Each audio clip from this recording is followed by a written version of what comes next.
Well, Europe is collapsing in real time, and the epicenter of the collapse is Germany, which, of course, is facing its most significant political and economic crisis in modern history. The collapse of the German government has sent shockwaves through Europe over the past 48 hours. I'm joined today by Anna Nguyen. She's a German politician from the Alternative for Germany party. Anna is a member of the Hessian State Parliament and the Frankfurt City Council. Someone deeply involved in German politics. Anna, welcome to the show. Thanks so much for joining us. Thank you very much for the invitation. Well, just as outsiders looking in here, Americans, Canadians, or international audience watching what's happening in Germany, can you give us an update on where things stand? I understand, of course, on Monday, German Chancellor Olaf Scholz, of course, lost that confidence vote in Parliament. The German press has labeled him as the most unpopular chancellor of all time in Germany, which is not surprising. But where do things stand today as we head into the Christmas holiday in Germany? Well, as of today, Scholz has does actually need to ask our federal president Steinmeier to dissolve the Bundestag, which is our federal parliament, and after that. We can have snap elections on the 23rd of February. So that's the date where we will probably have, most probably have our snap elections. And then the Bundestag will be, elected. And our usual date would have been in September. But since Scholz has lost the confidence vote, the elections will take place earlier. So talk about what the German people are saying and feeling right now about their government. I mean, as an outsider, as an American, I think we saw this coming. I mean, here the United States destroyed the Nord Stream pipeline, bringing cheap natural gas to your country.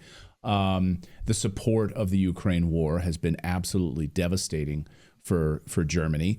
Runaway sanctions in Russia, which has only elevated Russia. I mean, Russia's doing just fine and been brought closer to China, and it's destroyed Germany. But as an American watching all of this, it seemed like inevitable. You guys, shut down your nuclear power plants.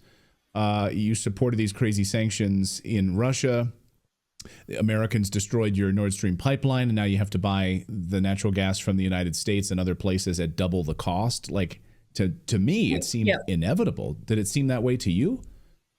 Yes, of course it did. And may I correct you? We still receive Russian gas, but not through the pipelines anymore, but through other ways. But just way more expensive than it used to be. So it's really detrimental for our economy, what actually the traffic light coalition has done. So the traffic light coalition consisted of the Free Democrats, of the Social Democrats, and of the Green Party, which broke down a couple of weeks ago. But actually the CDU, so the Christian Democratic Party under Merkel, has also done its part. So Merkel has actually destroyed the country, and the traffic light coalition has accelerated it, and has accelerated the deindustrialization of Germany. So, and then there was a fight between the Free Democrats and the Social Democrats over the budget, and that's how the coalition broke. And since then, no laws can be passed because the coalition doesn't have the majority anymore. So the coalition between the Green Party and the Social Democrats, because the Free Democrats have left the coalition. And at the moment, laws cannot pass. Well, in theory, they could be passed. We would actually, so the Alternative for Germany would vote for the proposals from the CDU, so from the Christian Democratic Party. But the Christian Democratic Party does not want to vote with us because of the self-imposed firewall. So they don't want to vote with us because we're right-wing. So everything has come to a standstill.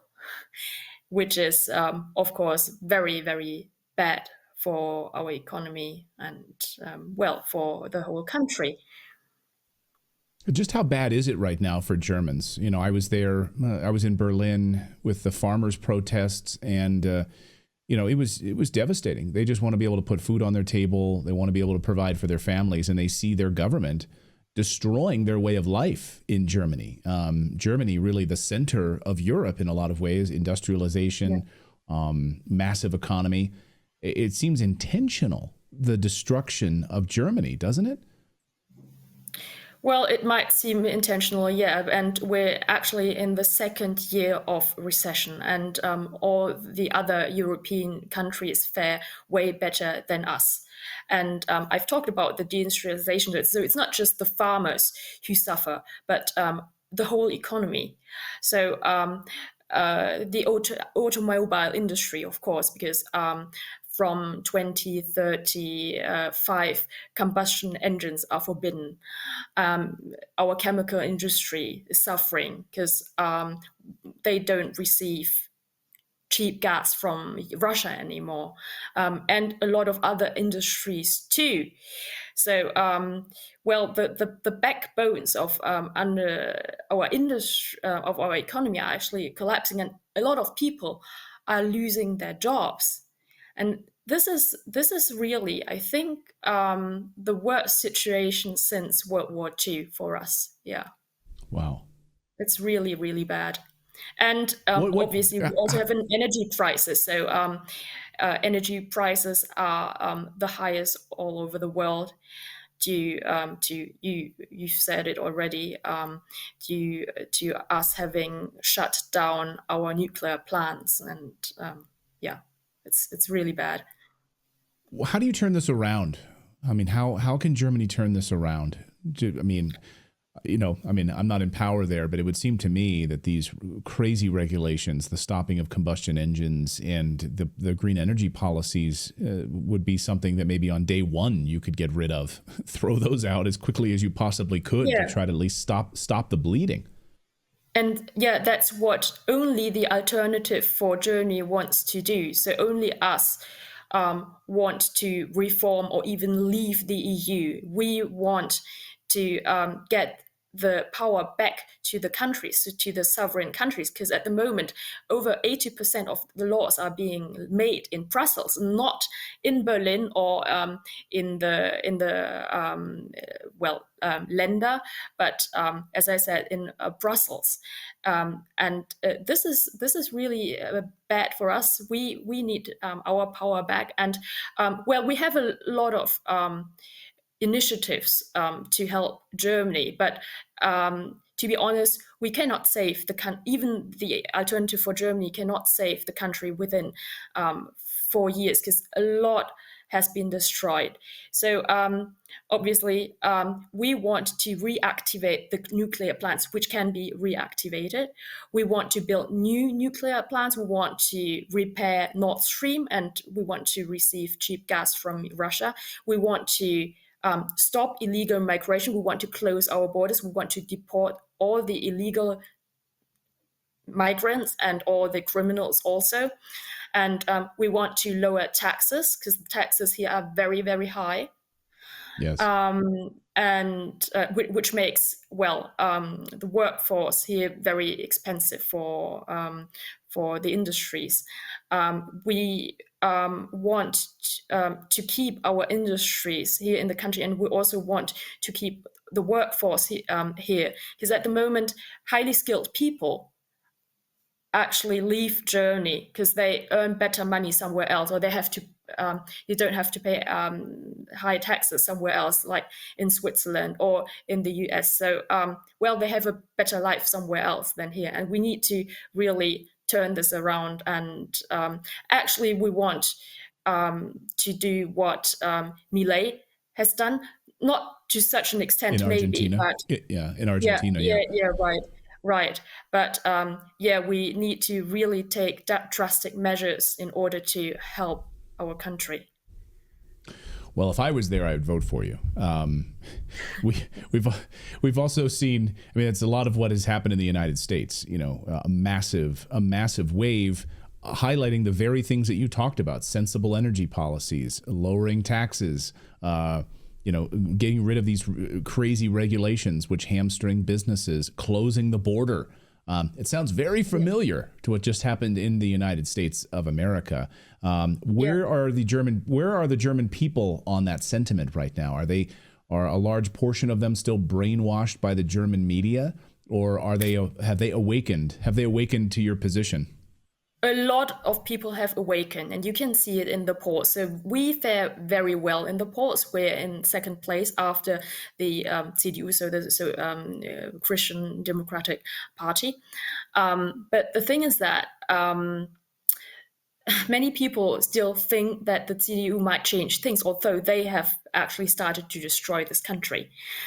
And many people think that the CDU will change things and will save the country. And the CDU actually holds conservative speeches and promises to shut, to close the borders, promises to deport people and stuff like that. So actually, they kind of cite our program, but at the end, they will not enforce the laws which are necessary to really turn this country around. And we can actually see that at the moment, because at the moment, the CDU proposals could be passed regarding migration, regarding the heating law, which is really detrimental for homeowners, and among other things. But they won't do it. They won't have the laws passed because they don't want to vote with us.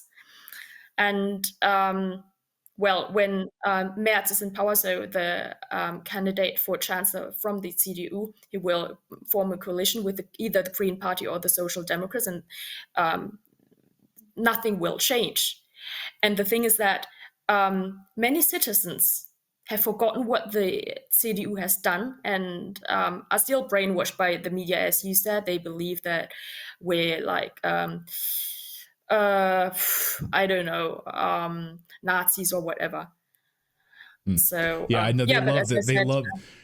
They love to label the right wing, Nazis. Ooh, trust me, again, we just went through this in the United States, and Americans are fed up with those names. Maybe the German people will wake up and realize that's a strategy that tries to keep people ignorant and in the dark about what's actually happening. It takes time. But we are actually the strongest party amongst the youngsters, so they have woken up, and this is very, very good for us. Yeah. Well, that's because they're not getting. I mean, they're watching shows like this. They're watching independent media. They're not brainwashed by your media, your legacy media in Germany anymore. And the young people have just had enough. They see what's happening. So praise to the young people of Germany. Maybe they can save that country. I'll get you out of here, Anna, on this question. Do you think Germany will leave the EU? I don't think so. To be honest, I don't think so. But I hope that the EU will be reformed. It's very hard to leave the EU, and it would also have a lot of side effects, to be honest. Yeah. But I'm not a fan of the EU. Well, it's these globalists that get to run the show from Brussels and get to tell you what to do in your country is. I don't think that would fly in the United States. They're trying to do that, though. They're absolutely trying to do that here in America as well. Anna, great to see you. Thank you so much for being brave there in Germany, and we'll have you back on real soon here as we watch what happens with the collapse of the German government. Thank you, Anna. Really appreciate you being here. Thank you much for having me. Thanks a lot.